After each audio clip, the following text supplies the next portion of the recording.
Sell with হৃদয় এবং হৃদয় Facebook পেজের সাথে যারা যুক্ত আছেন সবাইকে আসসালামু আলাইকুম। আপনাদের সামনে একটি বুড়িগঙ্গার ব্র্যান্ড নিউ ভিডিও নিয়ে আসলাম। মূলত ওই ভিডিওটি করার একটাই কারণ, ব্যস্ততম বুড়িগঙ্গার কিছু চিত্র এই ভিডিওতে তুলে ধরবো। তাই দেখেন, দুইটি জাহাজ হেড টু হেড ক্রসিং হচ্ছে। এই পাশেরটা ইমাম হাসান 0, এ পাশেরটা গরিলা শ্রীনগর 8। মূলত ভিডিওটি করার একটাই কারণ, সেটা হচ্ছে এই যে দেখেন, আল আকসা নামের একটি বাল্কহেড গ্লোরিয়া শ্রীনগর 8-এর বাম পাশে রয়েছে। এই যে মূল চ্যানেলে যত্রতত্র ভাবে বাল্কহেড গুলো চালানো হয়। ওই পাশে খেয়াল করলে দেখবেন ইমাম হাসান 0-র ডান প্রান্তে একটি বাল্কহেড রয়েছে, কিন্তু ও কিন্তু আরো বাম পাশ থেকে, অনেক বাম থেকে নেভিগেশন করবে।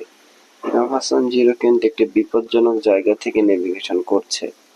মূলত এরকমের পুরো বুড়িগঙ্গা জুড়েই আপনারা দেখতে পারবেন বাল্কহেডের অত্যাচারে বড় বড় যাত্রীবাহী জাহাজ বলেন, পণ্যবাহী জাহাজ বলেন। আপনারা ইতিমধ্যে জেনেছেন যে এই বুড়িগঙ্গা ব্যবহার করে কিন্তু গাবতলী, মিরপুর, দিয়াবাড়ি, গাজীপুর ওদিকে পণ্যবাহী অনেক জাহাজ চলাচল করে। এই একটাই কিন্তু রাস্তা, এই বুড়িগঙ্গা হয়েই কিন্তু যেতে হয়। কিন্তু আমরা কি দেখি, এই বাল্কহেডের কারণে কিন্তু তারা সঠিকভাবে, সুন্দরভাবে তাদের যে নেভিগেশন সেটা তারা পরিচালনা করতে ব্যর্থ হয়। দেখেন, এই যে পূবালী 12 জাহাজটি, এটি ঢাকা, বগা, পটুয়াখালী নৌ রুটের একটি যাত্রীবাহী জাহাজ। এই জাহাজটি যে পর্যাপ্ত যে জায়গা দরকার সেই জায়গা পাচ্ছে না বিধায় সে কিন্তু অনেক ধীর গতিতে ঢাকা নদী বন্দর অর্থাৎ ঢাকা সদরঘাটের দিকে অগ্রসর হচ্ছে। এরকমের সমস্যায় কিন্তু অনেক বড় বড় জাহাজ পড়তে হয়।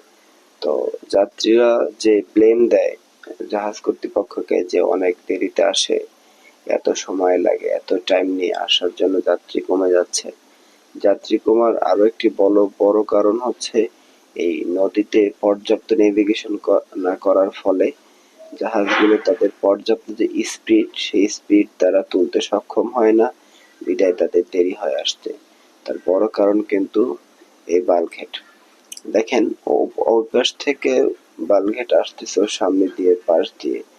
আর বুড়িগঙ্গায় আরো একটি বড় কারণ এই যে নৌকাগুলো। দেখেন, বাল্কহেড এবং পূবালী 12 মাঝ প্রান্তে একটি নৌকা রয়েছে। এই নৌকাগুলো যদি এখানে যদি ইঞ্জিন চালিত মানে নৌকার ব্যবস্থা করা হয়, যেখানে এপার থেকে ওপার প্রান্তে পার হওয়ার মানুষরা নির্বিঘ্নে নিরাপদ আসতে পারবে, তাহলে ভালো হয়। দেখেন, যে কথাই বলছিলাম, এই যে ইগলাটার পাশে একটি বাল্কহেড রয়েছে, ইগলাট কিন্তু আরো এই পাশ থেকে আসার কথা, কিন্তু নদী ক্লিয়ার না থাকায় সে ধীর গতিতে আস্তে আস্তে ঢাকা নদী বন্দর অর্থাৎ ঢাকা সদরঘাটের দিকে অগ্রসর হচ্ছে। এই যে নদীতে চলবে, ট্রলার চলবে, বাল্কহেড চলবে, নৌকা চলবে, সবই চলবে, কিন্তু আমার কথা হচ্ছে একটি নিয়মতান্ত্রিকতার মাঝখান দিয়ে চলুক, তাহলে নিরাপদ নেভিগেশন জাহাজ কর্তৃপক্ষ উপহার দিতে পারবে।